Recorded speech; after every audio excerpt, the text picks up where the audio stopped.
Casi, casi. Bueno, antes que empiece la grabación, no, estamos llenos, ¿no? Como para estirarnos un ratito. Creo que... Sí, ¿no? Creo que no, recién hemos comido, no nos podríamos estirar así. Ay, qué rico, ya me estiré. Bien, yo creo que ya podríamos empezar, ¿sí? Sobre todo pensando que vamos a tener una actividad a la cual vamos a tener que ir de aquí y llegar puntual a la actividad que tenemos fuera de este local. Buenas tardes con todos y con todas ustedes. La mesa de esta tarde, de este segundo día, es sobre introducción a la detección y manejo de comorbilidades psíquicas y físicas. Esta mesa estará conformada por dos grandes amigos, que es Juan José Fernández y con Gloria Bodnar. Ellos dos van a acompañarnos. Empezará con su presentación, le hemos dado 30 minutos, por favor. Faltando 5 le empiezan a mover las manos de por allá. Y la primera presentación estará a cargo de Juan José Fernández. Yo le preguntaba si quería que lo volviera a presentar porque el día de ayer ya lo presentaron, pero igual considerando que puede haber personas que en este momento se hayan conectado a través de la red, ¿no? Por esta transmisión que estamos haciendo en vivo, creo que merece darle una presentación.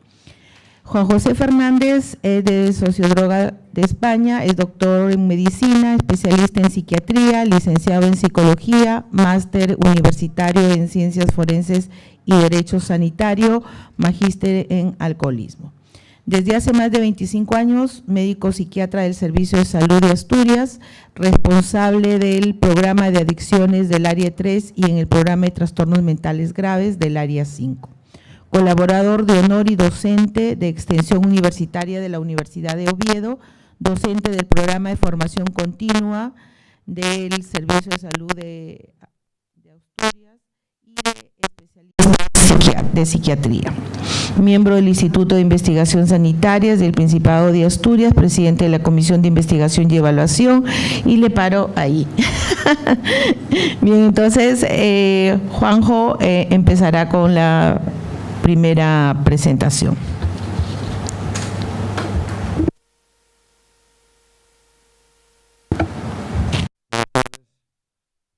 Este puede ser el día de la marmota porque ayer a estas horas también me estabais aguantando a mí, así que, pero no va a ser lo mismo.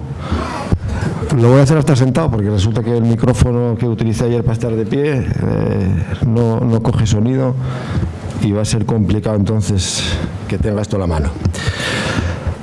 Seguramente os parecerá un poco redundante a lo mejor volver a hablar de comorbilidad psiquiátrica porque seguramente no tanto como de reducción de daños en los últimos tiempos, pero sí en los últimos años hemos hablado alguna que otra vez de comorbilidad psiquiátrica.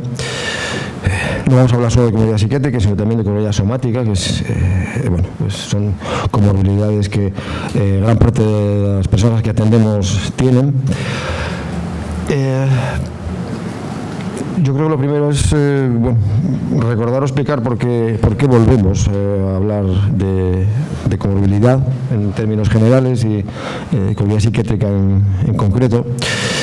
Es algo que existe evidentemente en todos los ámbitos de salud. Se trata simplemente de que haya dos o más diagnósticos o dos o más trastornos conjuntos. En principio no tendría más complicación que esta. Sí que es cierto que en los últimos años ha habido una percepción de lo que es comorbilidad psiquiátrica muy mediatizada por una determinada visión que tiene que ver además con, bueno, para decirlo claramente, incluso con una sociedad científica que se crea alrededor pues de algo que realmente desde la evidencia pues no existe, que es la patología dual, entendida como que es un mismo trastorno que tiene dos caras, una de adicción y otra de otro trastorno mental, pero que es una misma cosa. Eso no existe en ninguna clasificación del mundo mundial, ni de la OMS, ni de asociaciones profesionales de ningún tipo. Es algo muy español, porque nace en España, y que tiene una escasísima fundamentación. Pero, sin embargo, es un término que se está difundiendo normalmente. Yo creo que en América se ha difundido tal cual. Y, como luego veremos, es una visión muy parcial de lo que es la comorbilidad psiquiátrica, porque, insisto, se refiere también a una teología muy concreta de la comorbilidad. ¿Por qué hablar de comorbilidad? Porque es importante. Es importante si tenemos en cuenta además que pues una tercera parte de las personas a las que atendemos probablemente tienen además de una adicción otro trastorno mental. Una tercera parte. Y que todo ello va a condicionar pues, la evolución no solamente del tratamiento de la propia adicción, sino también de el otro trastorno mental. Y viceversa, casi un tercio de las personas que tienen un trastorno mental seguramente tendrán también añadido un trastorno adictivo. La probabilidad de si se tiene una cosa tener otra pues es 4 veces mayor de si no se tiene. Por lo tanto, es un hecho, está ahí. Luego veremos por qué esta realidad se recibe quizás con demasiado criticismo. A veces yo entiendo que se haga, ¿no? por las cifras epidemiológicas que vamos a repasar ahora. Parece que es un fenómeno relativamente nuevo también, ¿no? Porque parece que hace 10 años que se habla de esto, ¿no? Bueno, esto es un fenómeno que los que llevamos ya unas ciertas décadas en el tema, pues conocemos hace mucho tiempo, ¿no? Y por eso digo, 20 años no es nada. Bueno, veis pues un par de publicaciones de hace 20 años, pero que tenían que ver con estudios de hace 30, eran estudios de seguimiento de pacientes, bueno, en aquel momento en España, pues pacientes en programas de metadona, en los cuales pues sí se veía claramente que había comorbilidad psiquiátrica en esos pacientes. Probablemente en aquella época pues teníamos más dificultades relacionadas con la mesa de por la mañana, pues luchar por otro tipo de concepciones y de abordajes, como podía ser la reducción de daños, y no tanto a lo mejor por hacer ver que este era un problema que existía, pero que en aquel momento no tenía ninguna relevancia ni sanitaria ni mediática, ¿no? Como la tiene en los últimos tiempos. Otro problema que creo que sufrimos todos es que este problema dual se atiende también dualmente. En la mayoría de los sitios hay dos redes separadas, una que atiende otros trastornos mentales, digamos la red de salud mental habitual, y una red de adicciones. En muy pocos sitios existe lo que probablemente debería existir, pues que serían tratamientos integrados para estas personas, ¿no? Esto hace que, como poco, se pierdan estas personas entre una red y otra, y desde luego estén literalmente maltratadas o ni siquiera tratadas. Por lo tanto, hay un problema de percepción de cuál es la realidad, de tener en cuenta que es importante, y un problema también estructural en cuanto a la forma de poder atender a estas personas. Bien, no os voy a machacar con epidemiología, pero sí deciros que hay suficiente evidencia de cuál es la epidemiología de la población general, de la concurrencia de ambos trastornos, que como os decía antes, pues podemos decir que un tercio de unos pueden tener otro trastorno, y que incluso en algunos estudios ya parece que hasta la mitad de la población usuaria de drogas podría tener otro trastorno mental. También sabemos que hay determinados, por ejemplo, trastornos mentales que tienen una altísima prevalencia de trastornos adictivos concurrentes, especialmente aquellos trastornos mentales más graves, trastorno bipolar, esquizofrenia y los trastornos de personalidad más graves. Pero al final, bien, ahí veis también pues, un estudio ya histórico, que es el ECA de los años 90, en la que sí se ve perfectamente pues, qué ratio tiene para una adicción el hecho de tener un trastorno depresivo, bipolar, esquizofrenia, y como veis, pues como poco se duplica, en algunos casos es 8 veces mayor, hasta 30 veces mayor la posibilidad de tener un trastorno mental, si por ejemplo, un trastorno por uso de drogas, y por ejemplo si tiene un trastorno de personalidad. De todas maneras, habréis visto, y yo creo que es uno de los motivos por los cuales se recibe con reticencia este problema, el que hay prevalencias muchísimo mayores, ¿no? de 80%, incluso bueno, pues aseveraciones de que en realidad todos los adictos también tienen, si se explora bien, otro trastorno mental. Estos estudios, por un lado, siempre vienen de una determinada visión que tiene que ver con lo que antes os comentaba, de una determinada visión de la comorbilidad psiquiátrica, que pasa porque es un mismo fenómeno y por lo tanto, para mostrar que es un mismo fenómeno, qué mejor que efectivamente poder decir que el 80 o 90% de las personas que tienen un trastorno tienen el otro. Porque eso, estadísticamente, significa que estamos hablando del mismo trastorno, claro, no sé si me explico. Entonces, estos estudios vienen siempre avalados por personas afines a la corriente de patología dual, ¿no? Pero si los vemos con un poco de detenimiento, con un poco de ojo crítico, nos damos cuenta, primero, de que algunos tienen, bueno, pues escasísima validez como por la metodología que llevan, y porque no consideramos dónde se hacen, porque no es lo mismo buscar comorbilidad en población general que buscarla pues en personas que ya están a tratamiento o buscarla en personas que ya están en un tratamiento muy especializado, ¿no? Porque a medida que vamos avanzando en la pirámide de tratamiento, pues seguramente nos encontraremos prevalencias mayores. Claro, no distinguir esto pues es confundir. Es confundir y seguramente pues hacer que se rechace este problema, porque cuando nos exageran las cosas, pues seguramente todos reaccionamos pues diciendo que, hombre, a ver, ¿qué nos quieren vender estas personas, ¿no? Con esto quiero deciros que el problema está ahí, y si hay un problema para las personas que atendemos que afecta a la tercera parte de ellas, es algo que no podemos ignorar. No podemos ignorar. Sabemos también, bueno, pues que en general el perfil de estos pacientes pues es más complicado a todos los niveles, tanto clínica como socialmente, de aquellas personas que solo tienen un trastorno, lo cual pues es casi un axioma para cualquier comorbilidad. Si uno tiene dos problemas y no uno, pues lógicamente se le acumulan otros terceros, cuartos problemas, ¿no? Sí sabemos claramente que estas personas tienen un muy peor pronóstico. Es mucho más difícil su manejo, porque tienen muchos más problemas y porque un trastorno empeora el pronóstico del otro. Por lo tanto, es fundamental tratar los dos trastornos, tratarlos bien y a la vez no se puede, como luego veremos, pues hacer unas secuencias de tratamiento, ¿no?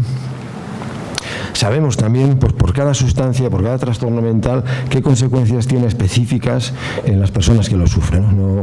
Bueno, no os doy detalles, pero sabemos bastantes cosas. Respecto a las hipótesis etiológicas, hay varias. Empiezo por la última aquí, que es que, bueno, pues simplemente es una coincidencia epidemiológica.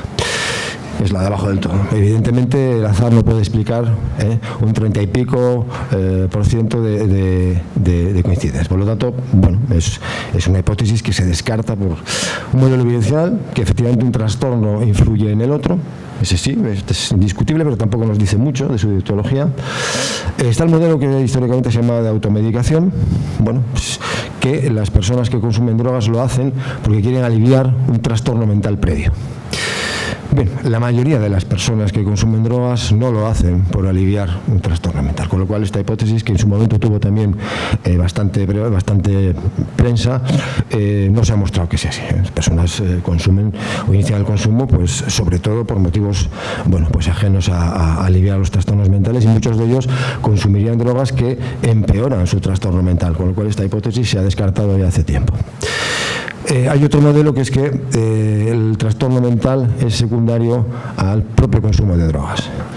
Esto sí se daría, pero se daría en personas vulnerables. Es decir, que de las personas vulnerables el consumo de una sustancia, de una droga, pues provocaría la aparición de un trastorno mental. Por ejemplo, esto lo sabemos con el cannabis y la esquizofrenia. Sabemos, por ejemplo, que el uso de cannabis adelanta en 2 o 3 años la aparición de esquizofrenia en personas que ya iban a debutar con una esquizofrenia. Lo que hace el cannabis es adelantar el debut de esa esquizofrenia y, por supuesto, bueno, pues empeorar su pronóstico. Y por último, el de arriba, pues no deja de ser el modelo de la patología dual, que dice que es un mismo problema que tiene 2 vertientes, pero que es el mismo problema. Insisto que esto no hay ninguna evidencia ni epidemiológica ni biológica que lo avale, pero cuando hablamos de patología dual, que sepamos que estamos hablando de esta hipótesis. Del diagnóstico. Pues podría resumirse en que se debe buscar trastornos mentales en aquellas personas que atendemos porque acuden por un problema de drogas, y viceversa, se debería desde la red de salud mental pues preguntar por el uso de drogas o por problemas con el uso de drogas a aquellas personas que acuden por otro problema de salud mental. ¿Esto se hace? Pues yo diría que en la mayoría de los casos y en las dos redes, si son separadas, pues muchas veces no. Y quien no quiere ver, pues lo que tiene que hacer es no buscar. Porque el diagnóstico pues no deja de ser tan claro como que es aplicar los criterios diagnósticos para un trastorno y para el otro. Pero para aplicar y para saber de esos criterios hace falta hacer una buena historia clínica y hace falta preguntar por más cosas de las que seguramente la persona que acude nos cuenta directamente, ¿no? Por lo tanto, la anamnesis tiene que ser detallada, pero siempre considerando que puede haber otro trastorno añadido al problema por el que nos viene. Hay cantidad de instrumentos de apoyo al diagnóstico. Recalco lo de apoyo al diagnóstico. El diagnóstico nunca se puede hacer por un instrumento, por una escala o por una encuesta. El diagnóstico siempre ha de ser clínico, ha de ser a través de una entrevista clínica, y esto simplemente son multitud de instrumentos de apoyo, de herramientas de apoyo al diagnóstico, solamente eso. No voy a entrar en ellas porque son muchas. Yo creo que en la mayoría de los casos no las usamos, y la mayoría de las veces pues las utilizamos si estamos haciendo algún estudio o desde la universidad, pero en la práctica clínica yo creo que las conocemos pero no las usamos. Recordar que hay que evaluar algo más que el uso de sustancias, en términos generales, por supuesto. No nos podemos centrar solamente en el uso de sustancias, sino en otras muchas más cosas, pero también en la salud mental de las personas a las que estamos atendiendo.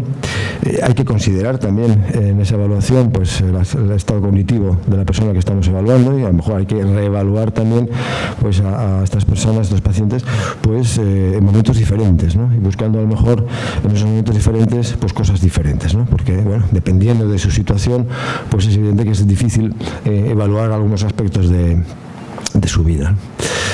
Una de las cosas en cuanto al diagnóstico es si el trastorno es primario o es inducido, es decir, si en realidad tiene pues un trastorno mental y además consume, o ese trastorno mental aparente viene provocado porque está consumiendo, ¿no? En el primer caso sería un trastorno primario, en el segundo caso sería un trastorno inducido por drogas. Sí que hay características tanto del paciente como de lo que consuma, pues que sí que podrían hacer diferenciar el primario del voy un poco rápido, si eso en el debate podemos profundizar más y hacer más detalle al respecto, que nos podrían orientar hacia si es primario o inducido. Básicamente tiene que ver con la secuencia, cuando aparece un trastorno, cuando aparece el otro. Tiene que ver con el tipo de sustancia, porque hay trastornos mentales que se parecen también a los efectos de algunas drogas.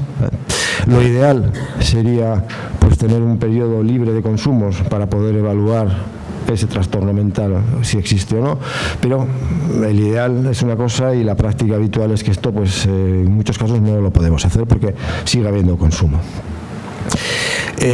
Por ejemplo, en la psicosis pues hay diferencias psicopatológicas en cuanto a sintomatología negativa o positiva. También pues saber que hay determinados trastornos mentales que aparecen antes del consumo de drogas y otros que generalmente aparecen después. Los trastornos de personalidad y las fobias suelen preceder al consumo de drogas, y luego los otros trastornos pues ya no está tan claro. De cualquier manera, esto que ha sido siempre un debate, si era primario o inducido, pues al final tiene un relativo valor predictivo, en el sentido de que, ¿para qué nos vale?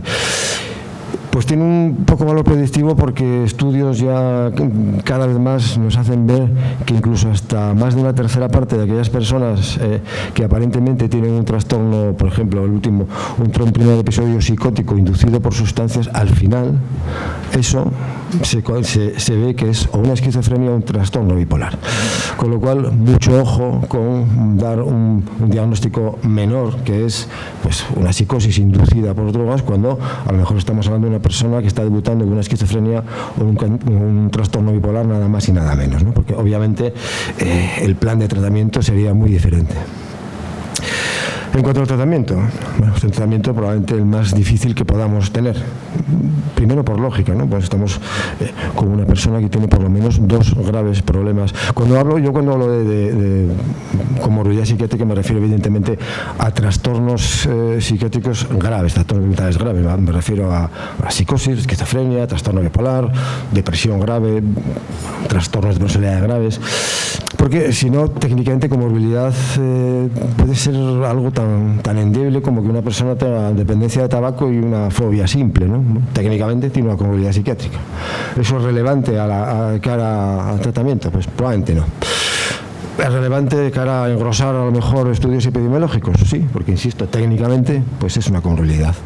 A partir de ahí me voy a referir a comorbilidades de uso de sustancias con trastornos mentales graves, que creo que es el problema que tenemos y el problema que tenemos que atender, porque los otros ya son, pues insisto, diagnósticos y trastornos, diría yo, menores.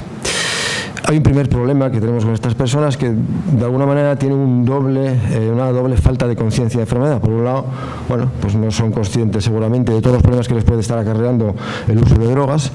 Tampoco son conscientes muchos de ellos, especialmente en esquizofrenia, pues de lo que supone de lo que supone su enfermedad, y sobre todo pues tienen una escasa conciencia del impacto que puede tener el uso de drogas en su otro trastorno mental, ¿no? Sea esquizofrenia, sea trastorno bipolar. También además hay, luego lo veremos con un poco más de detalle, pues problemas también del tratamiento farmacológico, que son más sensibles a los efectos secundarios. La relación terapéutica también es más complicada, la adherencia es menor a los tratamientos y por lo tanto ya os diría ya de mano que lo primero a lograr con estas personas es lo que hemos dicho, imagino, estos 2 días respecto a las propias adicciones. El primer objetivo es lograr la adherencia, que siga en tratamiento para conseguir resultados. Bueno, pues ese objetivo se hace todavía más relevante y más importante con estas personas. Son personas además que van a tener pues más número de recaídas, van a tener también mayor número de descompensaciones psicopatológicas, y que por todo esto pues hace seguramente los pacientes más complicados de tratar. Bien, un axioma que creo que es fundamental, pero para cualquier tratamiento, pues simplemente recordaros que obviamente con estas personas también cumplir los esquemas básicos de los tratamientos, que ha sido individualizado y teniendo en cuenta a la persona y su contexto y los apoyos que pueda tener. Recordar que el tratamiento no es solamente la remisión clínica, no es solamente quitarle los síntomas psicopatológicos o que deje de usar o use menos sustancias, es mucho más que eso, tiene que ver con su funcionamiento general, tiene que ver con la calidad de vida y que obviamente, bueno, pues estas personas necesitan pues más recursos rehabilitadores que alguien que solamente tenga un trastorno por separado. Insisto en que parecen cosas que son, bueno, en España decimos de perogrullo, no es en América, pero son así. De modalidades de tratamiento, pues bien, sabemos que históricamente pues seguramente han sido más las secuenciales, es decir, primero tratar pues aquel trastorno porque acudía al paciente, era casi una cuestión casi de casualidad, ¿no? Pues si uno acudía porque se sentía deprimido, pues caía en la red de salud mental. Y si uno acudía porque estaba consumiendo cocaína, aunque también estuviese deprimido por eso, pues acababa en la red de adicciones y ahí se trataba. Y el otro se esperaba que un tratamiento fuese bien para luego pasarle al otro. Esto era un fracaso en la mayoría de los casos. En paralelo, que como os comentaba antes, pues en España, bueno, los modelos tienen mucho que ver con las comunidades autónomas, son muy diferentes. Sí que deciros que en Asturias ha habido un modelo integral, las adicciones han estado integradas en la red de salud mental y por lo tanto, teóricamente, al menos el tratamiento era integral, pero en general ha habido 2 redes paralelas. Si no paralelas solo, pues muchas veces enfrentadas, ¿no? Y un poco pues lanzándose los pacientes molestos, porque, bueno, sí, estas personas pueden ser molestas en primera instancia para muchas personas que, bueno, pues deberían atenderlas como a cualquier otro usuario de los servicios de salud, pero evidentemente son candidatos a ser pues peloteados de una red a otra, y eso es lo que muchas veces pasa. Y bueno, pues obviamente lo que sucede es que al final el paciente no está ni en una red ni en otra. ¿Hay algún otro modelo? Este es un modelo Es un modelo, sobre todo, que yo conozca en Gran Bretaña, el modelo Matrix, que es un modelo, bueno, que podría ser ya tendente a lo integrado, que es que, aunque las dos redes de salud mental y de adicciones siguen existiendo como tales, pero profesionales de una red acuden físicamente, además, a los dispositivos de la otra y llevan pacientes conjuntamente con los profesionales de esa otra red. Entonces, es un modelo, insisto, pues, hombre, no está generalizado en Gran Bretaña, pero sí que hay sitios de Gran Bretaña que es el modelo que se utiliza, en principio con bastante éxito. El modelo escalonado es más bien norteamericano. Sobre el papel tiene un cierto sentido. La persona con problemas se atiende en función de la gravedad de sus problemas y de cuál es más grave de sus dos problemas, si la adicción o el otro trastorno mental. Entonces, dependiendo de su gravedad y de cuál de los dos trastornos es más grave, pues se le atiende desde atención primaria hasta una red de adicciones, red de salud mental, o ya en dispositivos específicos si la gravedad de los dos trastornos es alta. Insisto, sobre el papel tiene lógica, tiene sentido. En la práctica, y además conociendo el sistema de salud norteamericano, pues esto yo lo conozco menos, pero me parece muy complicado de llevar adelante. Seguramente todos los profesionales, los órganos aquí presentes, pues optaríamos por un modelo integrado, en el cual se supone que todos los profesionales, que es un abordaje que parte de que es una concepción de origen biopsicosocial de los trastornos comórbidos, y que tiene que ser un equipo multidisciplinar que los atienda, y además el mismo equipo, en el que, insisto, tiene que haber diversidad de profesionales y tiene que saber, obviamente, pues el manejo, la detección y manejo de los dos trastornos, el trastorno adictivo y el otro trastorno mental. El problema es que es muy difícil definir qué es un tratamiento integrado, porque hay muchas modalidades, ¿no? Entonces, como ahora veremos también, a la hora de evaluar pues si los tratamientos integrados son o no eficaces, eficientes, pues no nos encontramos con mucha investigación al respecto, insistiendo en que pues son modelos que no son siempre iguales, se llaman integrados, pero son bastante variados. Hay bastantes divisiones, sobre todo en el mundo anglosajón. El mundo latino, pues hispanoamericano, pues no hay muchas precisamente. Y al final, aunque sí que hay estudios que dicen que el tratamiento integrado pues ofrece claros beneficios respecto a otro tipo de abordajes, lo cierto es que, también teniendo en cuenta las dificultades metodológicas para hacer estudios de efectividad, que tienen que ver con lo que os comentaba ayer, pues la evidencia sobre que sea el tratamiento integrado en otros el que haya que aplicar no es muy alta, y la recomendación, como veis, pues es C. Pero insisto, creo que tiene que ver más con la metodología de la evidencia, de la generación de evidencia, que con la propia bondad de los tratamientos integrados.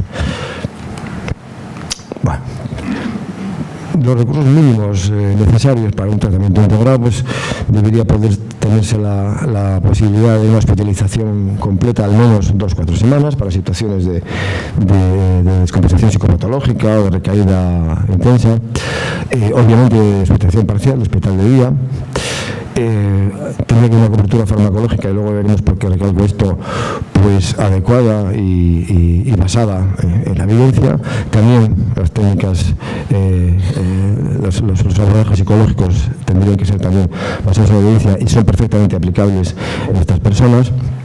Grupos de recaídas, psicoeducativos es fundamental, que el equipo esté con conocimientos y esté especializado tanto en salud mental como en adicciones, y evidentemente la coordinación con otros dispositivos y otros niveles asistenciales tiene que ser fluida.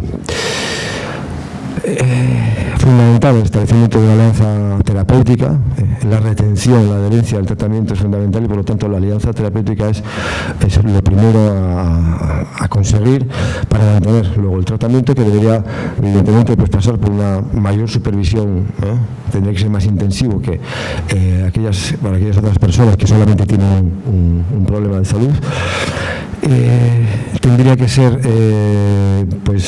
tendría que tener una capacidad de reacción a descompensaciones o a recaídas pues muy rápida. El que se desarrolle un programa terapéutico individualizado y que además eso se mantenga con una buena relación terapéutica, insisto, es fundamental. Bueno, prevención de recaídas, psicoeducación. Ojo también a la comorbilidad somática, porque es también muy habitual en estas personas, así que ya estamos hablando en muchos de ellos de 3 comorbilidades, ¿no? Adicciones, otro trastorno mental, y además no es difícil que además puedan tener hepatitis, que puedan tener VIH, que puedan tener, en fin, con lo cual ya empezamos a triplicar los problemas.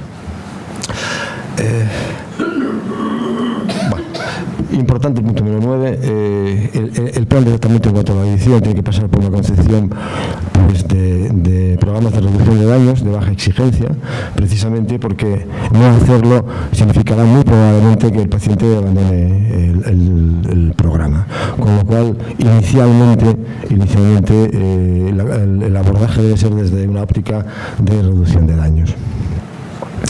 Hay un modelo de gestión de casos que se aplica inicialmente a personas con trastorno mental grave, sobre todo con esquizofrenia grave, que es el que aplicamos en mi centro en Asturias, pero yo creo que sí que se puede hacer también con trastornos duales graves, en el sentido de que tiene una persona que se llama gestor de casos, tutor, suele ser una enfermera, puede ser un terapeuta ocupacional, podría ser una trabajadora social, a veces son empleados clínicos, que con pocos pacientes, es muy intensivo. En teoría, si es una gestión de casos intensiva, no puede pasar de 20 pacientes por profesional, pero que está muy pendiente y es un referente para todos los problemas que tiene que ir resolviendo, y que no lo resuelve el gestor de casos, sino simplemente pues orienta, acompaña si es necesario. Y este modelo creo que puede ser aplicable perfectamente a las comunidades, entendiendo comunidad como un trastorno mental grave debido a una adicción o viceversa, pero siempre con gravedad. Respecto al tratamiento farmacológico, algo fundamental que comentaba ayer, no hay fármacos específicos para la comorbilidad porque estas personas están excluidas generalmente de los ensayos clínicos. Un criterio de exclusión para cualquier psicofármaco es el uso de drogas, con lo cual en realidad casi se puede resumir que hay que simplemente usar racionalmente los psicofármacos de los que disponemos, es decir, pues sobre todo elegir aquellos que favorezcan la adherencia, que es nuestro principal problema, que obviamente sean eficaces y además efectivos en el mundo real, que sean tolerables porque eso facilita la adherencia, porque tiene que ser cómodos. Si vamos a plantearle un tratamiento farmacológico a una persona, no hace falta que sea un trastorno comórbido, no hace falta que sea un trastorno adictivo. ¿Cómo no vamos a plantearle un tratamiento que sea cómodo, sin apenas efectos secundarios a poder ser, con una posología sencilla, cuando nos estamos planteando un tratamiento a lo mejor para años, ¿no? Bien, en términos generales, el tratamiento farmacológico es similar al que se hace a los pacientes que no tienen comorbilidad, pero con una apreciación que hay que hacer, que es, suelen tener más sensibilidad a los efectos secundarios, con lo cual sí que hay que optar por aquellos psicofármacos más tolerables. Hay algunos que aumentan el craving, el deseo sobre todo antipsicóticos, el deseo de consumir, por lo tanto hay que elegir antipsicóticos que como mínimo no aumenten el craving, y que hay algunos que parece que sí que ayudan a disminuir el deseo de consumo. Y si puede haber fármacos inyectables, mensuales, los hay antipsicóticos, los hay hasta trimestrales, pues es razonable utilizarlos porque eso favorece la adherencia. Recordar, en cuanto a la psicofarmacología, las interacciones farmacológicas, las interacciones del psicofármaco con las propias drogas y con otros fármacos que seguramente por las comunidades somáticas que tienen estén tomando, con lo cual tenemos que manejar diversas interacciones farmacológicas que a veces nos limitan el uso de determinados fármacos. Esto es simplemente por patologías psiquiátricas, que si queréis lo dejamos para el final, pero que sí sabemos también qué antidepresivos, qué antipsicóticos, qué estabilizadores de ánimo son los más indicados para los pacientes con comorbilidad psiquiátrica. Lo dejo ahí para si queréis luego entrar en detalle, porque imagino que a lo mejor nos interesa demasiado puntualizarlo tanto. Y para los textos efectivos, en fin. Respecto al tratamiento psicológico, pues recordar que es fundamental en cualquier abordaje para estas personas. que aquellos abordajes de baja exigencia, es decir, pues ligados a la concepción de reducción de daños que no estén muy estructuradas, por ejemplo, entrevista motivacional, pues son las más recomendadas, inicialmente al menos, porque sí que han mostrado además que ayudan a reducir el consumo y disminuir la psicopatología. Y bueno, pues también las terapias, los diversos abordajes cognitivo-conductuales han mostrado también eficacia con estas personas. Eficacia relativa, efectividad, relativa, pero sí que han mostrado que sirven y por lo tanto, bueno, pues sabemos también qué es lo que hay que aplicar con estas personas. Bien, hay diversas intervenciones psicológicas también que están evaluadas y algunas claramente con buenos resultados. Respecto al abordaje general, pues yo aquí ya no pongo ni siquiera la interrogación, ¿no? Como os decía antes, creo que es fundamental el que la óptica sea desde reducción de daños y que no haya una exigencia de dejar de consumir, incluso para una persona sin comorbilidad, pero mucho más para una persona que además tiene un trastorno mental añadido. Porque esto permite que efectivamente se acerquen y se queden con nosotros para ir resolviendo los problemas en función de nuestras posibilidades también.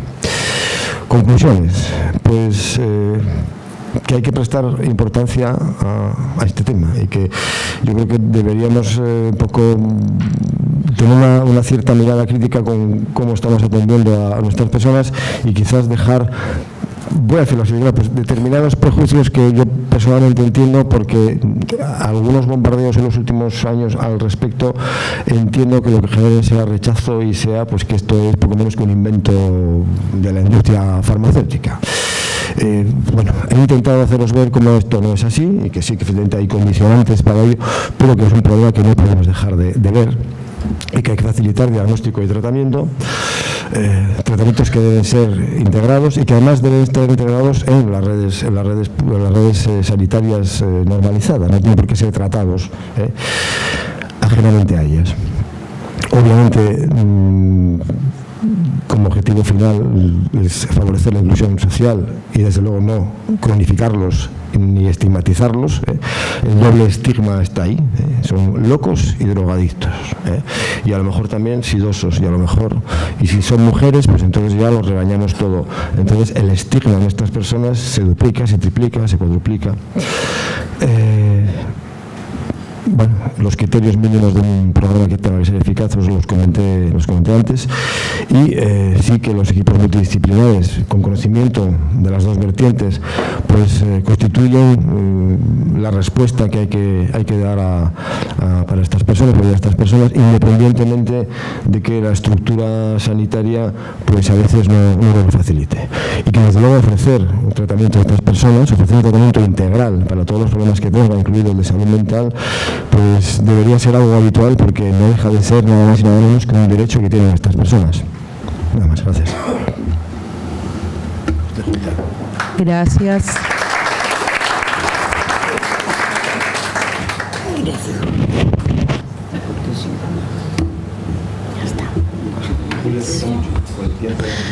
Bien, muchísimas gracias. Es que le hemos quitado 5 minutos. Entonces le dije que le iba a dar 30, pero después le di 5 más.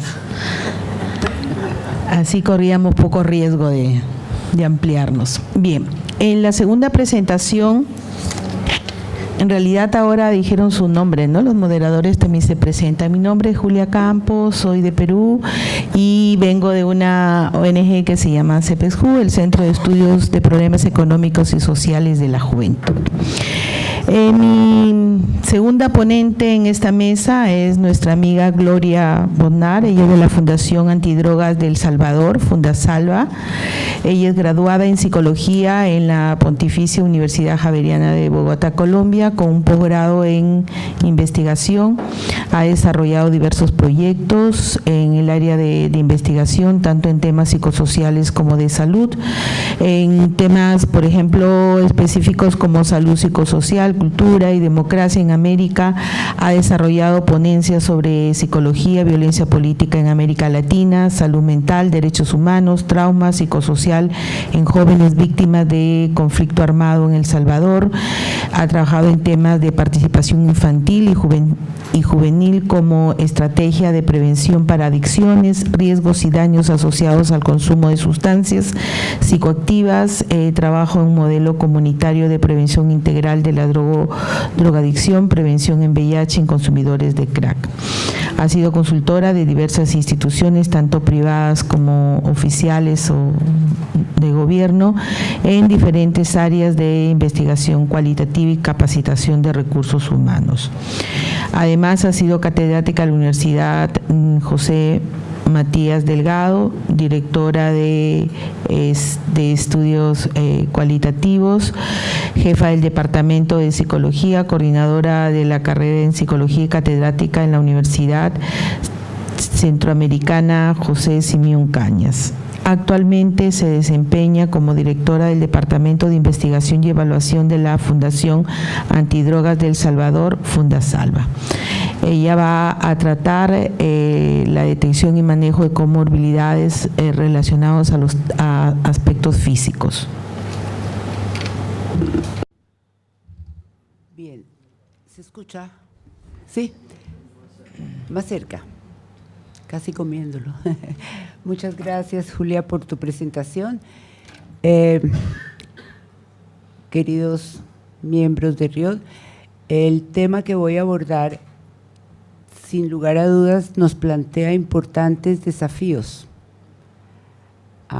Voy a proceder a dar información de algunas condiciones y situaciones que tienen que ver precisamente con la comorbilidad física somática, consumo de drogas, referido exclusivamente o más bien puntualmente a lo que son infecciones por VIH, infecciones por virus de hepatitis C, hepatitis B y también las infecciones por transmisión sexual. Ese es el tema de relación que voy a abordar en este momento. Bueno, primero para dar un contexto general acerca de la temática. ¿Qué pasó? No sé. ¿Perdona? Ok. Sobre el tema, para el contexto, les quiero presentar esto en cuanto a factores que aumentan el riesgo de VIH. Ya son conocidos algunos, por supuesto, pero quiero hacer énfasis en que si bien tenemos aspectos importantes de consumo, como lo estamos viendo, que es el hecho de compartir jeringas u otro tipo de equipo utilizado para el consumo, de otro lado también tenemos lo que son relaciones sexuales como un factor importantísimo de riesgo, y ya sea por vía vaginal, vía anal, o con personas que son seropositivas o que tienen un VIH desconocido. Con mucha importancia el siguiente, que es el intercambio de sexo, ya sea por droga o por dinero. Esto es algo que normalmente tenemos un poquito como muy repetido y conocido, el tema de consumo de drogas inyectadas como causante o factor de riesgo de estas infecciones. Y si bien se habla muchísimo de lo que es esta importancia de atención, también hay algo muy, muy importante, que es esto que les acabo de mencionar, que es el intercambio de sexo, que se da especialmente en usuarios o consumidores de crack, ya sea por drogas o por dinero, que plantea una importante situación de riesgo. Y por otro lado tenemos lo que son como factores de riesgo también las infecciones de transmisión sexual, la hepatitis B, hepatitis C y la tuberculosis. Tener relaciones sexuales en cualquiera de estos contextos o bajo alguno de estos factores, de estos aspectos señalados, son un factor de riesgo para el VIH. Ahora veamos un poquito lo que ocurre del VIH en usuarios de drogas. En la Asamblea General de Naciones Unidas, septiembre del 2015, como está citado abajo, se ha señalado que existen 16 millones de personas que se inyectan drogas. Son datos registrados, de las cuales hay 3 millones con VIH, También a nivel mundial, 1 de cada 10 nuevas infecciones de VIH ocurren por drogas inyectables y concretamente en Europa Oriental y Asia Central, más del 80% de personas infectadas con VIH están relacionadas con consumo de drogas. Son datos. Ahora, en cuanto a prevalencia de drogas, encontré, por cierto, en una de las publicaciones de Riot, un informe sobre drogas del 2018 con datos del 2015 que nos habla y nos da la siguiente información. En España, alrededor del 75% de personas conocían su estado serológico frente al VIH o VHC, mientras que solo 1/3 conocían su estado de VHB, del virus por hepatitis B. Este es un informe o son estadísticas brindadas por un continuo de evaluación que se hace en España con personas que han ingresado a tratamiento, personas que se inyectan drogas y que han ingresado a tratamiento, que revela además, en cuanto al VIH, que aproximadamente 1/3 de los usuarios de drogas inyectables son admitidos a tratamiento son VIH positivos. En cuanto al virus de hepatitis C, es más común entre los usuarios de drogas inyectadas que, por ejemplo, el VHB, y 75% de estos usuarios de drogas inyectadas son positivos. En cuanto al VHB, 1 de cada 8 personas son positivas y se reporta que hay enfermos crónicos portadores del virus de la hepatitis B. Viendo un poquito, así haciendo una mirada rápida por algunos países que aparecen en reporte también de prevalencias de VIH, en un informe de política de drogas y VIH en América Latina, vemos, por ejemplo, un registro en Uruguay con prevalencia de VIH del 6.3% por cocaína fumada, Brasil, prevalencia de VIH también por crack en un 5%, Argentina igualmente por crack, 6%, en cuanto a VIH, y del VHC 8%. En El Salvador la prevalencia es en consumidores de crack de un 7% y en México se reporta en este informe un 14% de población LGTB que dijo vivir con VIH. Son algunos datos y es interesante observar un poco cómo se registra, digamos, un nivel similar o parecido, ¿verdad? Un poquito más, un poquito menos en algunos lugares, pero que de todas maneras es alarmante, ¿no? Si hablamos de que 8 de cada 100 consumidores, o 5 o 6 de cada ellos está infectado con VIH, pues es algo que hay que atender con cuidado.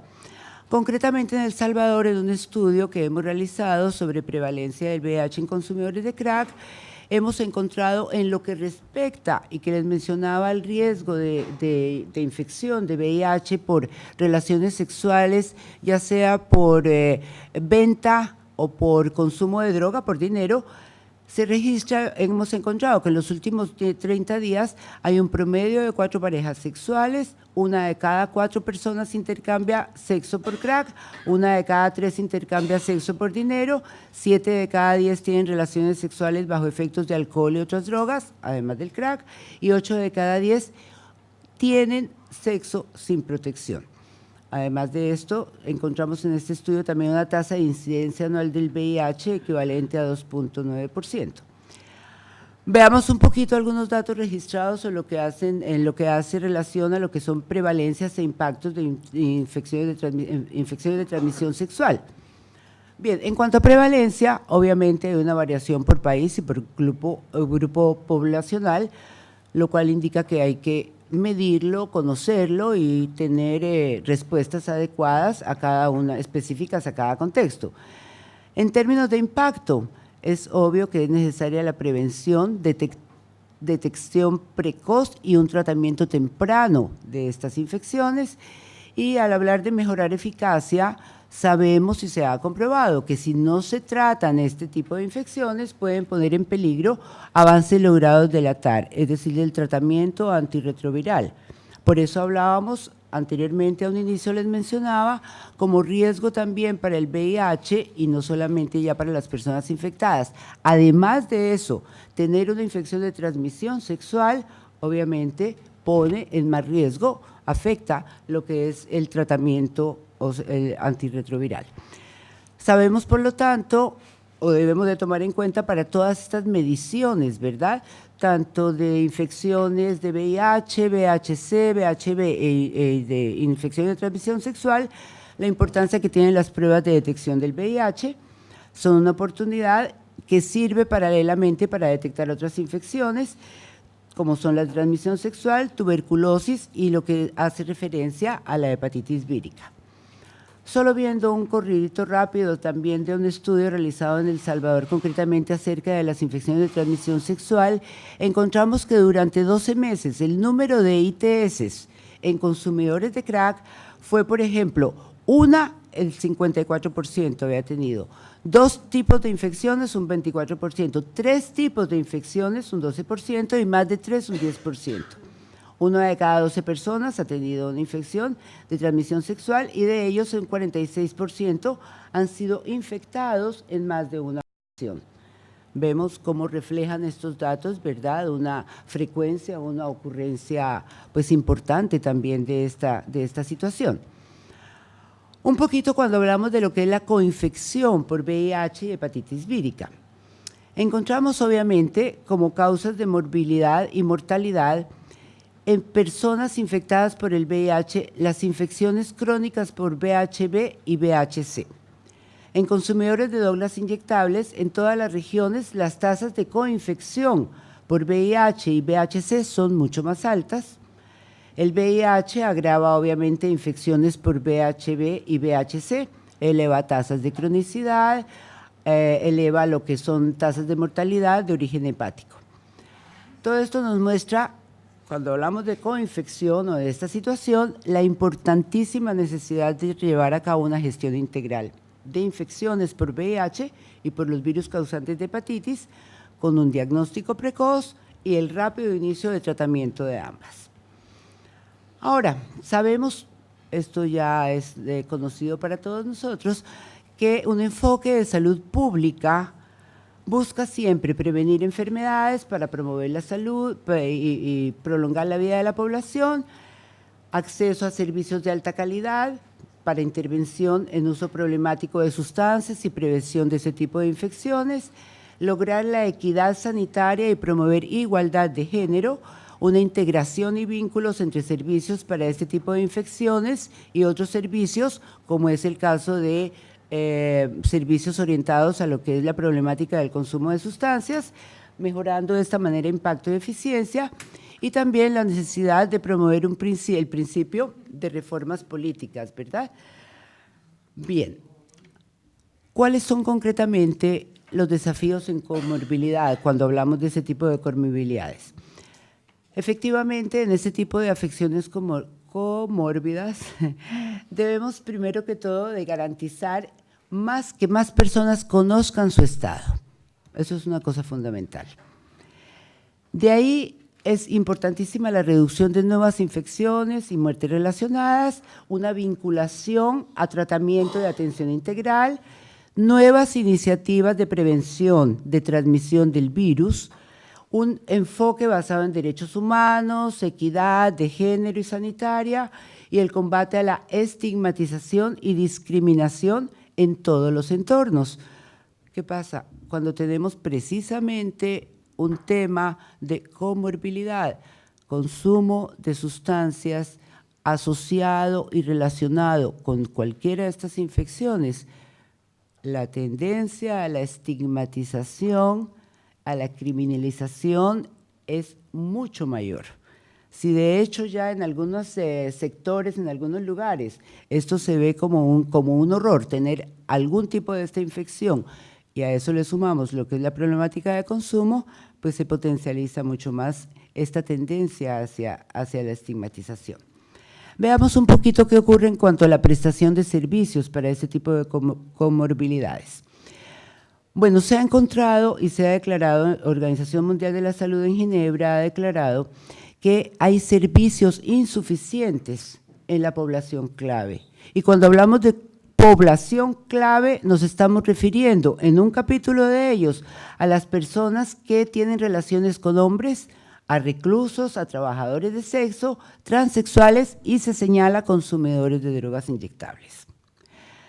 Se habla para los consumidores de drogas inyectables de que hay mayor riesgo de VIH y menos probabilidad de acceso a servicios de prevención, detección y tratamiento, y que se quedan en la mayoría de casos fuera de los planes nacionales del VIH y existen leyes de discriminación que se constituyen en importantísimos obstáculos para poder acceder a los servicios. Si vemos un poquito debilidad, el tema de la debilidad en atención. En primer lugar, en una Asamblea General de Naciones Unidas en septiembre del 2015, se declara que cuando existen leyes políticas que apoyan el acceso de la población clave a los servicios relacionados con el VIH, es obvio que como consecuencia tenemos menos morbilidad y mortalidad y tasas nuevas de infecciones más bajas. Pero ¿qué es lo que ocurre en nuestros países y cuál es la debilidad en atención? Se declara que un 70% de los países abordan explícitamente necesidades de hombres que tienen relaciones sexuales con hombres y trabajadores de sexo, pero quedan fuera un 30%. En consumidores de drogas inyectables la cifra cae al 40%. En muchos países la discriminación refuerza leyes que criminalizan comportamientos sexuales, el consumo de drogas, la expresión de género y la orientación sexual. Y por otro lado también hay una debilidad importante y es que los planes nacionales de VIH tienen deficiencias importantes de atención a las necesidades. Si vemos cuáles deberían de ser las acciones básicas necesarias para este tipo de comorbilidad, vemos cómo es importante, primero ya lo había mencionado, el conocimiento del estado o la situación de estado serológico, acceso a personas infectadas a tratamiento por su adicción y a servicios de tratamiento médico por su infección. Tratamiento médico adecuado a quienes se les ha diagnosticado algún tipo de estas infecciones, reducción de concentraciones víricas hasta niveles muy bajos, que implica de manera muy importante acciones necesarias de vinculación, retención médica y adherencia al tratamiento. Y por otro lado, la reducción del número de nuevas infecciones con programas de prevención. Acciones necesarias, ya he señalado, y aquí está muy bien presentado, reconocido por la Organización Mundial de la Salud, como precisamente reducción de daños es una estrategia basada en evidencia para prevención y tratamiento de personas que se inyectan drogas con medidas integrales. Conocemos, y no me voy a detener mucho, cuáles son los pasos y que aquí se aplican muy bien como una de las acciones necesarias para enfrentar este tipo de comorbilidad: distribución de jeringas, tratamiento de la drogodependencia mediante sustitución de opiáceos, asesoramiento, pruebas de VIH, vinculación a atención médica especializada, información, educación y asesoramiento de reducción del riesgo y distribución de preservativos, que son oportunamente señalados como acción necesaria para atender esta situación. En cuanto a prevención, encontramos en cuanto a prevención acciones también importantes y necesarias como son, bueno, por un lado, examinar en cada país el conjunto de servicios esenciales para definir cuáles son las intervenciones y servicios. Obviamente, eso cae de su peso, ¿verdad? Después de conocer la realidad, que es lo primero que tenemos que hacer, el acercamiento a cómo está el fenómeno y qué características tiene y qué oportunidades de atención, etcétera, para derivar de ahí programas. Programas adaptados y eficaces a grupos poblacionales que los necesiten, con uso de nuevas tecnologías para disminuir significativamente vulnerabilidad y las conductas de riesgo. Precisamente siempre se han detectado, ¿verdad?, algunas poblaciones específicas como las más vulnerables y de las cuales podemos hablar de la población LGTB, a donde están las trabajadoras de sexo, población de HSH, hombres que tienen sexo con hombres, poblaciones de transexuales, que están bastante expuestas y que también tienen una situación problemática de consumo de sustancias para que tengan que ser atendidas de manera importante con programas de prevención. priorizar iniciativas que incluyan estos grupos poblacionales en zonas de mayor necesidad, superando inequidades, y un enfoque combinado. Hablamos de enfoque combinado, enfoque integral, medidas integrales para lograr cambios de comportamiento, reducción de daños y condiciones de entornos de atención sanitaria.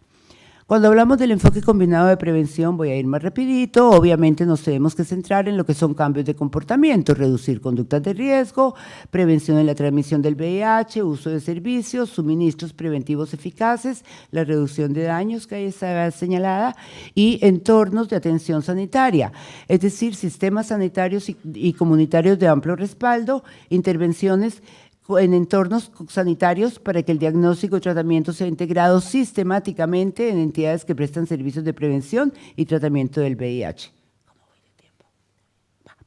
Nuevos enfoques de prevención. Hablamos obviamente de esta necesidad en donde las intervenciones deben de ser orientadas a reducir la vulnerabilidad y conductas de riesgo. Aquí nos enfrentamos con una variedad de situaciones que también están involucradas en esta problemática, como es la violencia sexual y de género. Cuando tuve la oportunidad de entrar en algunas comunidades para estudiar el fenómeno, la situación de consumo de crack y riesgo de VIH, y ya conociendo y dentro de ya el entorno comunitario, se comenzaron a evidenciar la cantidad de problemática de violencia sexual y de problemática de género, que nos llevó inclusive a moldear intervenciones de prevención que tenían que ver con derechos humanos y la salud sexual y reproductiva de la mujer, que es vulnerada, etcétera, y que repercute en situaciones que la ponen en riesgo para lo que son este tipo de infecciones. De otro lado, es muy importante tomar en cuenta dentro de estos nuevos enfoques, esto ya se ha señalado como algo que es necesario y funciona, la participación de la comunidad, personas pares y redes comunitarias que puedan apoyar todo este tipo de programas y que sean realizadas en entornos, grupos demográficos estigmatizados, discriminados y que están marginados. Voy a hablar un poquito de las dificultades habituales.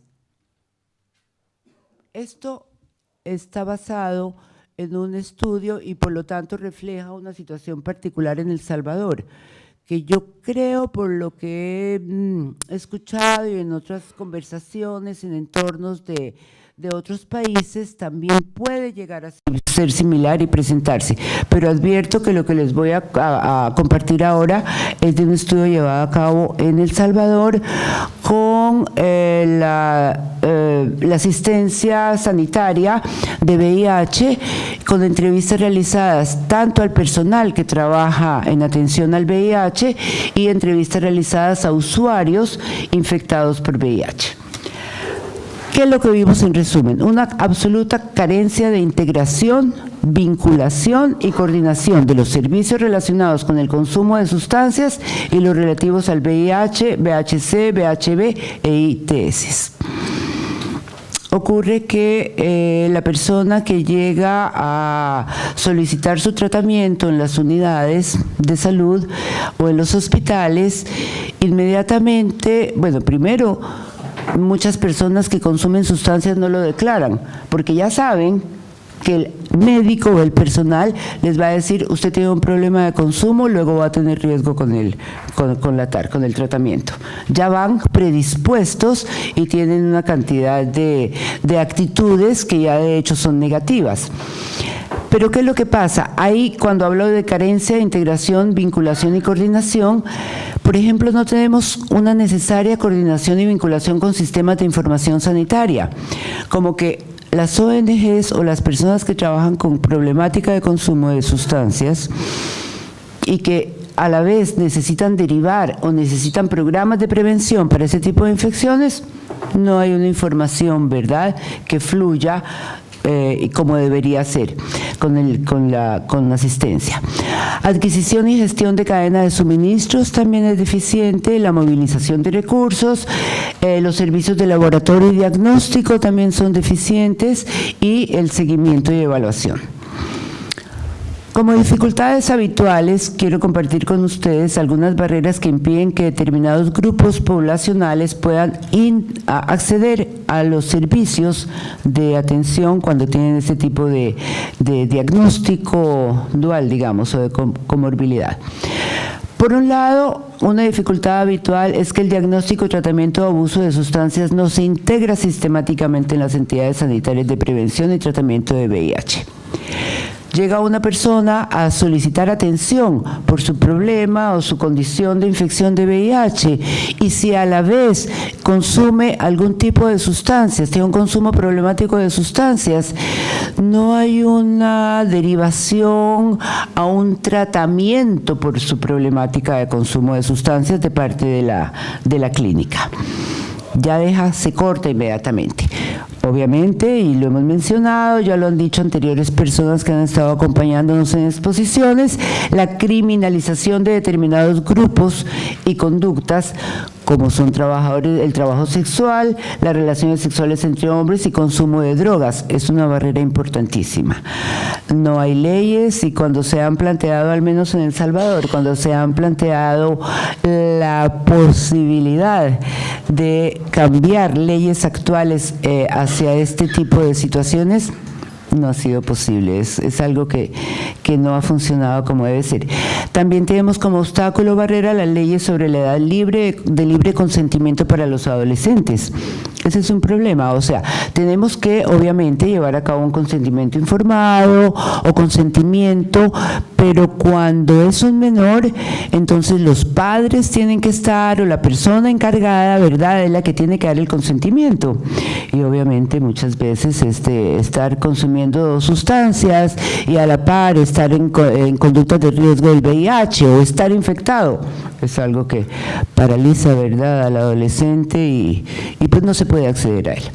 Niveles extremos de estigma y discriminación, como ya lo he mencionado, un difícil acceso por violencia, que es una característica importante hacia violencia sexual, sí, o también la violencia que vivimos y a la cual hemos tenido que estar afrontados en el país, y pobreza extrema. Es otro vínculo, es algo importantísimo porque los servicios, cuando hablamos de pobreza extrema, pues no llegan, no hay una penetración de los mismos. Bien, en cuanto a las personas que atienden en la clínica, se los había mencionado, ¿qué dificultades hay? Tienen actitudes negativas hacia el uso de sustancias de personas que viven con VIH. De inmediato como que le transmiten a la persona que llega a un tratamiento de que, mire, si usted consume, bueno, primero ni le preguntan algunas veces, y si lo declara, ya la actitud es recomendar, por ejemplo, dejar el consumo de sustancia antes del inicio de la TAR. Entonces les meten, a veces hay una cantidad de mitos, hay doctores o hay personal que les dice a los pacientes que hay una, ¿cómo se diría eso?, una interferencia, un choque entre el consumo de una determinada sustancia psicoactiva y lo que es el tratamiento, el medicamento antirretroviral, lo cual no es así.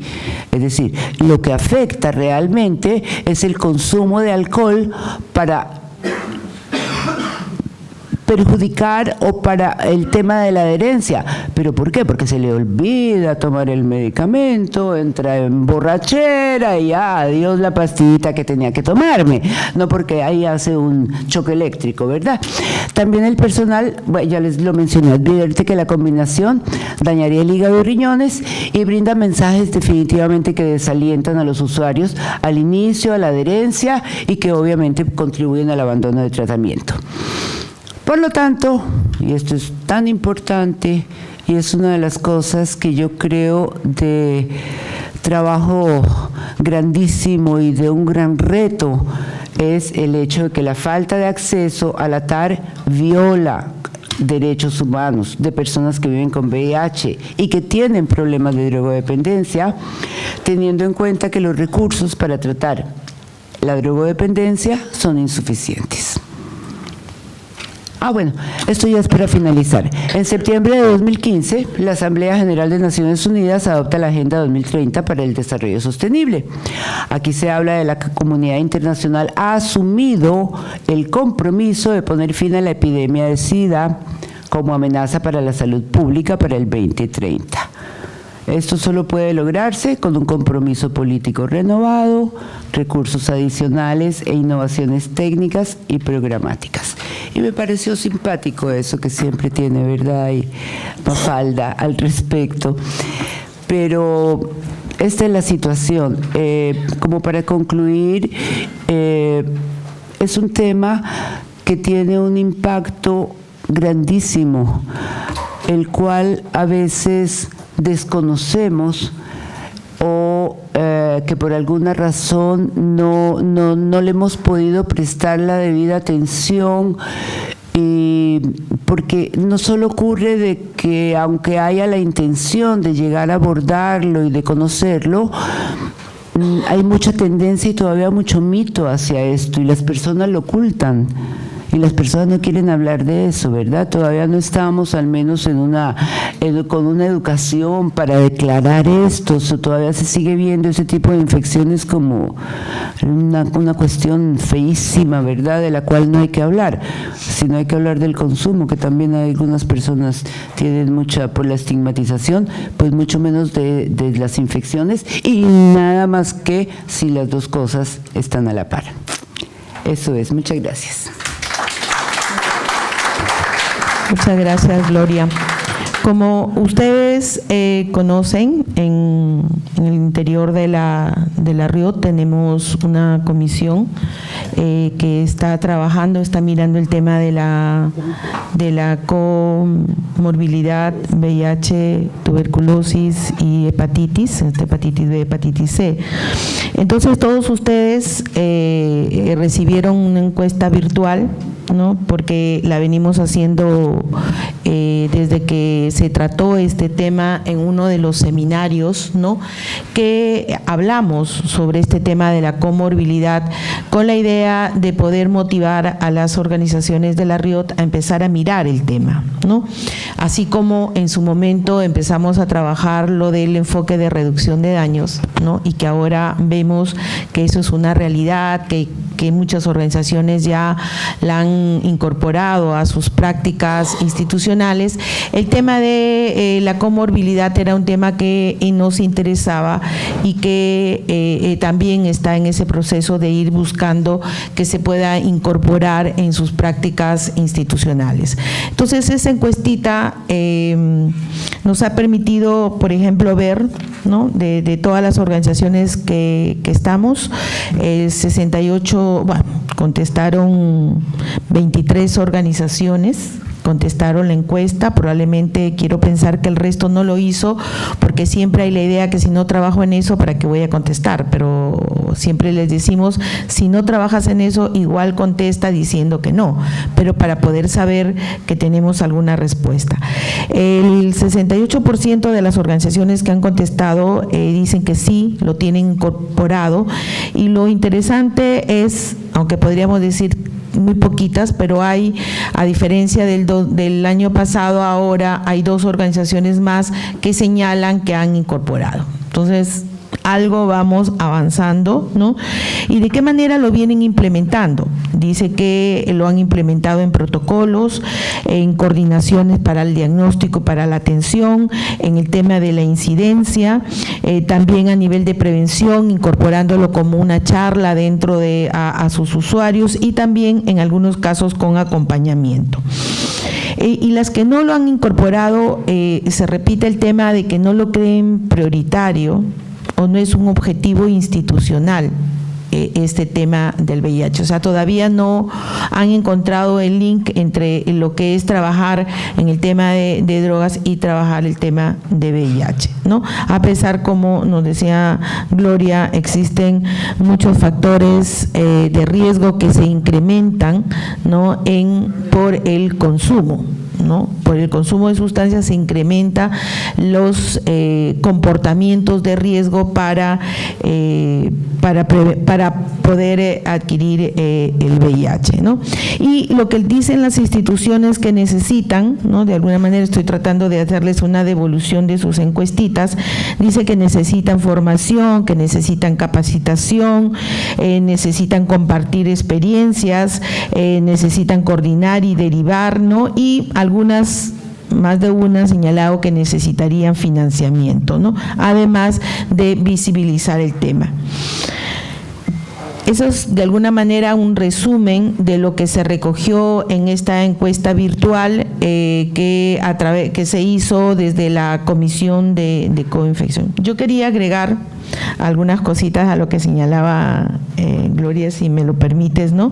Pero hay una gran debilidad que se encuentra. Hay poquísimos estudios que nos puedan indicar cuál es la magnitud del problema, tanto en poblaciones que ya tienen el consumo problemático de sustancias o en las poblaciones que les llamamos de más riesgo, ¿no? O comportamientos o de más elevada prevalencia, como querramos, o las poblaciones claves. No hay muchos estudios que nos permitan decir cómo está el problema de las drogas en estos grupos, ¿no? En las poblaciones LGTBI, ¿no?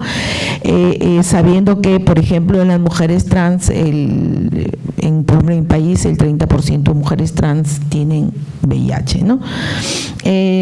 Lo otro que es importante y comentábamos en algún momento es que nuestros países tienen un compromiso internacional que es el 90-90-90.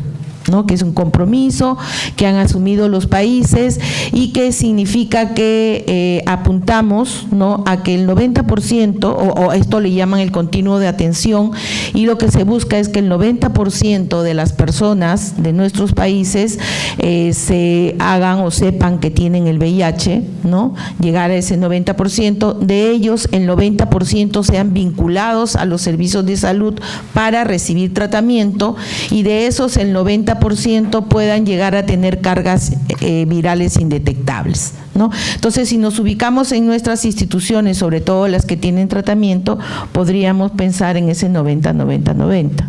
¿Cómo hacemos que el 90% de personas que reciben servicios de tratamiento en mi organización puede saber si tiene o no el VIH? Y para eso, en la actualidad, se ha facilitado mucho el trabajo y ahora existen las pruebas rápidas, que significa que en 15 minutos o en 10 minutos tú puedes tener un diagnóstico de VIH. Por supuesto, respetando todo el tema de la información de la consejería, de que la gente acceda a hacerse el examen, ¿no? Pero el por qué es que necesitamos que la gente sepa si tiene el VIH, porque ya está comprobado que cuanto más rápido empiece el tratamiento antirretroviral, lo que nos decía sobre el TARP, tratamiento antirretroviral, vamos a conseguir mejores resultados, tanto para disminuir la carga viral como para reducir el riesgo de infectar o de pasar la infección a otras personas. O sea, el bajar la carga viral tiene esos dos objetivos, ¿no? Evitar la mortalidad o evitar ingresar al estadio SIDA, pero por otro lado también tiene la posibilidad de reducir el riesgo de transmitir el VIH a otras personas. Entonces, es como un tema que es interesante cuando trabajamos en prevención en poblaciones LGTBI. Por ejemplo, ya nosotros estamos dándoles mensajes de consumo de alcohol y otras drogas no es un buen amigo para el uso de condón, por ejemplo, ¿no? Porque hay que tomar la decisión de usar el condón, y si estás bien picado, se te relaja y probablemente digas que sí, no usas condón, ¿no? Sobre todo en algunas poblaciones. Entonces, de alguna manera, quería comentarles eso. Los invito a revisar este tema del 90-90-90. Creo que podríamos capacitar a nuestro personal, a nuestros consejeros en nuestras instituciones que trabajamos, para que puedan ellos hacer la prueba de VIH. Es súper sencilla hacerla durante una consulta, ¿no? Y preparar a la gente para dar una buena consejería, tanto pre y post, y sobre todo asegurar la vinculación a los establecimientos de salud, ¿no? Bueno, abrimos ahora la discusión, las preguntas. Evelyn. Quería saber, Gloria, si porque en estas últimas semanas en nuestra organización hemos estado abocados a los colegios y en uno de ellos estaba un representante de la Federación Médica y nos hizo una alerta de que había un último estudio, el cual no tuve oportunidad de que me diera cómo accesar al PES, pero bueno, a lo mejor era un estudio de ellos entre la clínica, que habían encontrado un incremento del papiloma humano en los muchachos menores de edad de estos colegios donde nosotros estamos trabajando, producto del uso inadecuado del alcohol o del consumo problemático, pero que el porcentaje era muy alto. Y él nos preguntaba si nosotros estábamos atendiendo algún tipo de trabajo para alertar sobre este tipo de enfermedad. ¿Ustedes han encontrado algún dato en relación a esto?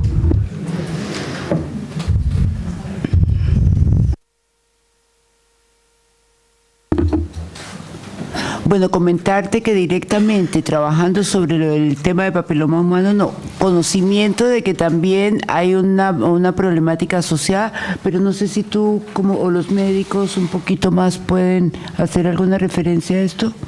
Yo no. En algunos países hay ahorita una política para hacer vacunación por papiloma en las escuelas, ¿no? Por ejemplo, en el país se logró y se consiguió empezar con la vacunación, sobre todo porque debe empezarse a los 13, 14 años antes del inicio sexual. El tema es que es independiente, que puede ser un papiloma, puede ser una gonorrea, puede ser cualquier otra infección de transmisión sexual por el no uso del preservativo, ¿no? O del condón y en una relación sexual, y que estas relaciones sexuales son de mayor riesgo cuando hay consumo de sustancias, o sea, eso es evidente, ¿no? Lo que pasa es que creo que todavía no estamos visualizando el tema.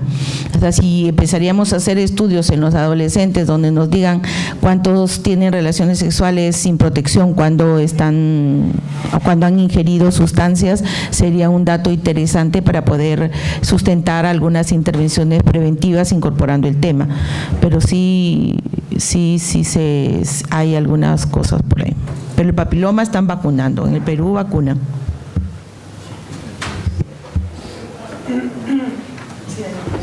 Sí, la vacunación sería, lo que no sé es efectivamente si está disponible la vacuna en casi todos los países o no, pero ese sería... Sí, están poniendo, ¿no? Sí. Porque la vacuna afortunadamente pues tenemos una vacuna que lo que no sé es la disponibilidad de la vacuna en cada país. Se ha vuelto a poner en España. No, sí, no, digo, bueno, no sé si en Venezuela o poder... Roberto. Alfonso. Sí, a ver, nuestro amigo va acá, después acá, feliz. No funciona, sí. Ahora sí. No, gracias, ya funciona, gracias. Hay una cosa que hay que decir. Gracias. Bueno, primero felicitar a los ponentes por las presentaciones tan claras y además abundantes en información sobre temas altamente sensitivos. Gloria, tenía una pregunta.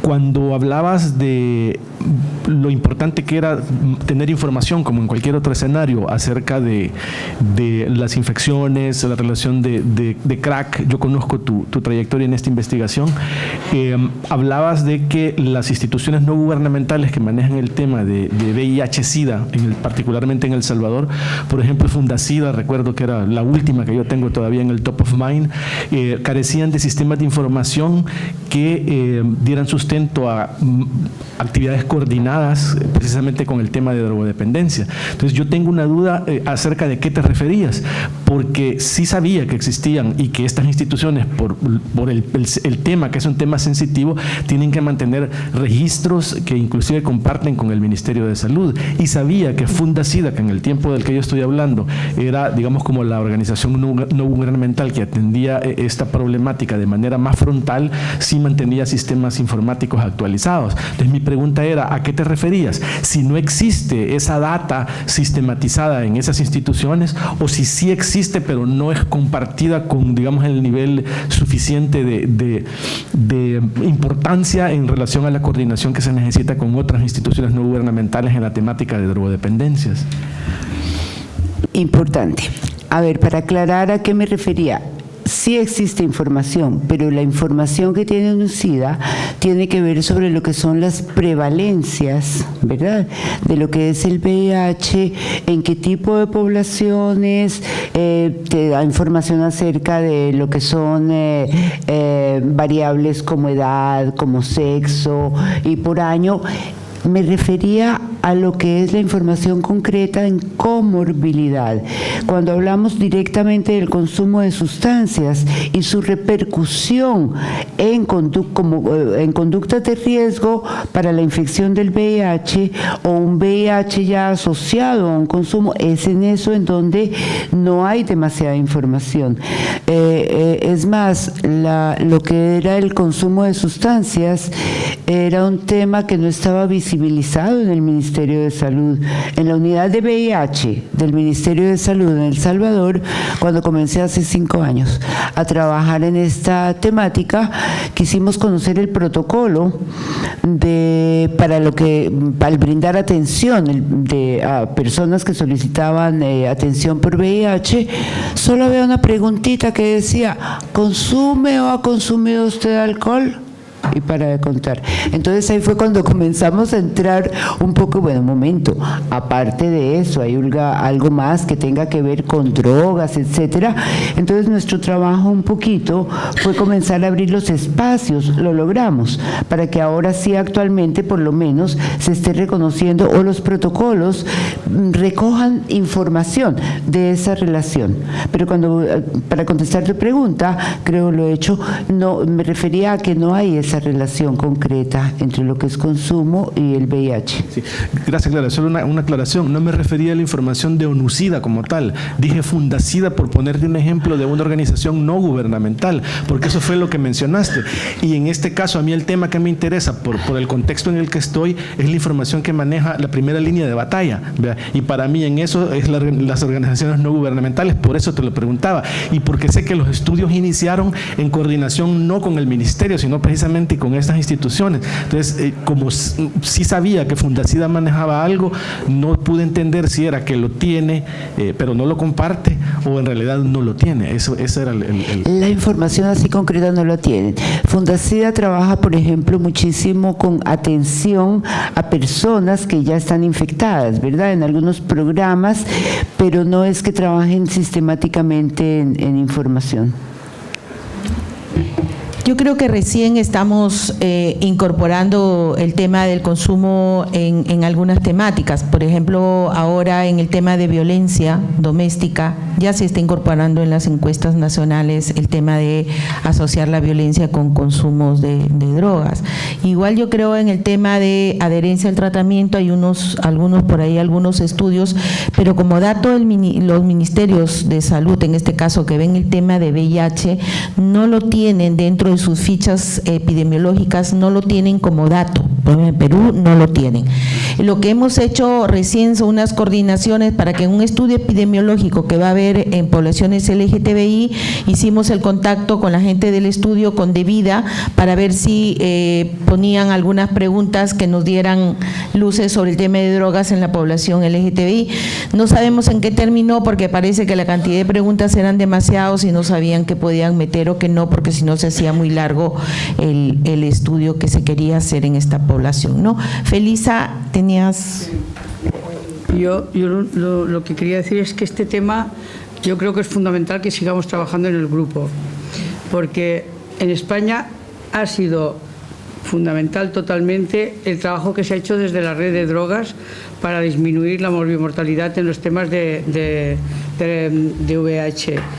Y en los tratamientos para hepatitis. Nos falta por llegar, pero hemos reducido muchísimo. Y sobre todo la incorporación de los programas de reducción de daño ha sido básico para poder trabajar estos temas.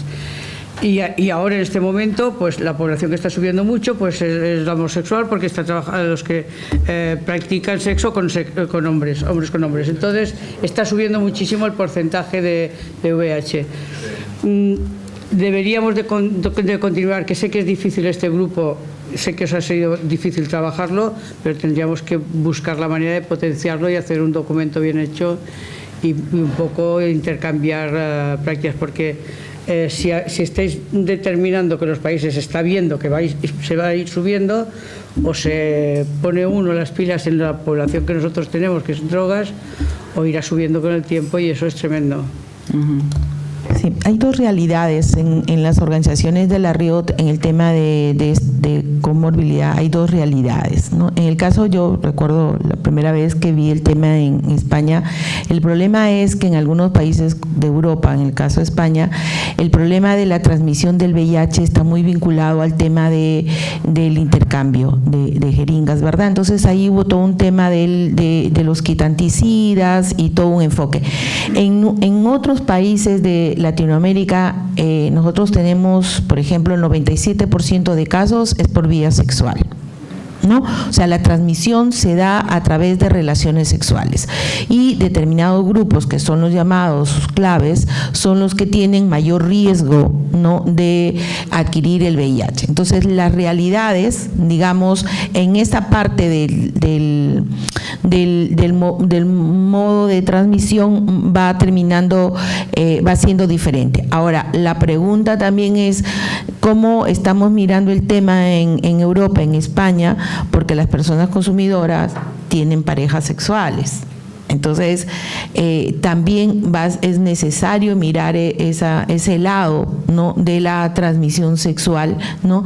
Y lo que sucede es que a veces como que es difícil saber si la transmisión fue por relaciones sexuales o la transmisión fue por el intercambio de jeringas, por ejemplo, ¿no? Entonces ahí como que se complica, igual cuando dice quién infectó a quién o quién le pasó el virus al otro, fue la esposa o el esposo, y al final, bueno, en este caso, ¿qué interesa quién fue el caso índice? Pero creo que son dos realidades diferentes, pero lo fundamental es que se necesita hacer más diagnósticos, se necesita vincular al servicio de salud para que reciban tratamiento y bajar la carga viral. Es la única manera de poder aportar para poder disminuir los nuevos casos de VIH.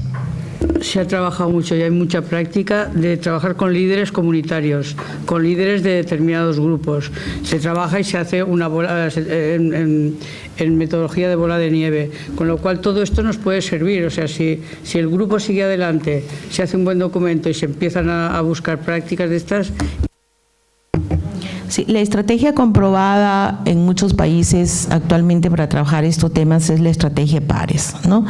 La estrategia de PARES implica poder fortalecer la respuesta comunitaria. En este caso, las organizaciones, por ejemplo, a través del Fondo Mundial se está trabajando en algunos países en poder fortalecer las organizaciones de base comunitaria LGTBI como educadores de pares, como consejeros de pares, ¿no? Porque ya se ha reconocido que los profesionales de la salud o los técnicos sanitarios les es difícil ingresar en algunos espacios de socialización de la población LGTBI, y que a través de los educadores de pares podemos ingresar a estas poblaciones. Entonces hay una experiencia que nosotros estamos terminando, que es se han formado los mecanismos de coordinación comunitaria, que son organizaciones de base a las cuales se les ha capacitado. Ellos ahorita están ofreciendo pruebas rápidas en sus locales. Para eso han recibido todo un programa de capacitación y sobre todo la acreditación del ministerio para que les pueda dar las pruebas, ¿no? Que creo que eso es el mayor logro que tenemos ahorita, ¿no? De los 13 que hemos trabajado, los 13 ya han sido acreditados. Significa que el ministerio les va a dar pruebas para que hagan ellos las pruebas de VIH sin ser profesionales, ¿no? ¿Otra pregunta? ¿Alguna otra pregunta? ¿Alguien más? ¿Algún comentario? Comentar que antes hablábamos de la vacuna del papiloma. Hay dos fármacos que eliminan el virus de la hepatitis C, están disponibles en España. Cuando digo eliminan el virus de la hepatitis C, digo que curan. Es una persona que tiene una hepatitis C con un pronóstico que todos sabemos que es bastante sombrío, queda curada. No tiene. Ahí ¿están disponibles en algún país en América? Sí. En República Dominicana está disponible. Y realmente hay una muy buena acción de parte del Ministerio de Salud. O sea, que es accesible. Lo digo, pero en España ha habido... Lo que sigue siendo es el estigma y la discriminación del personal de salud para ese tema, aún para el tema de la hepatitis C. Pero en España no tanto el estigma como el precio. ¿Perdón? No sé cuánto vale. Que en España no ha sido tanto, ha habido que luchar porque vale 30.000 euros el tratamiento. Un tratamiento que cura y salva vidas, 30.000 euros. No, Sí. pues allá es gratuito. En mi Gratuito. país es gratuito, o sea que Bueno, porque ese puede ser el gran, no el gran tenemos problema otras para cosas, poder pero esa lo incorporarlo. tenemos.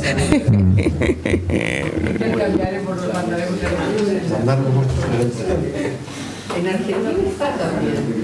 Y lo cubren las obras sociales, la seguridad social. No, en España también es gratuito para los pacientes, pero el tema es que, bueno, daba muchas vueltas, tú hacías la indicación con todos los criterios, porque bueno, tiene que haber unos criterios específicos para... Y daban vueltas y la gente se moría esperando a que le diesen el tratamiento. Y la explicación era porque, claro, al sistema le costaba 30.000 euros para personas que a lo mejor, entre comillas, no lo merecían, ¿no? Y cierro comillas y el micrófono. Bien, entonces quisiéramos agradecer a nuestra mesa, tanto a Juan José como a Gloria, ¿no? Y a ustedes, porque sé que es un momento difícil después de las 2:30 y los he sentido bastante atentos.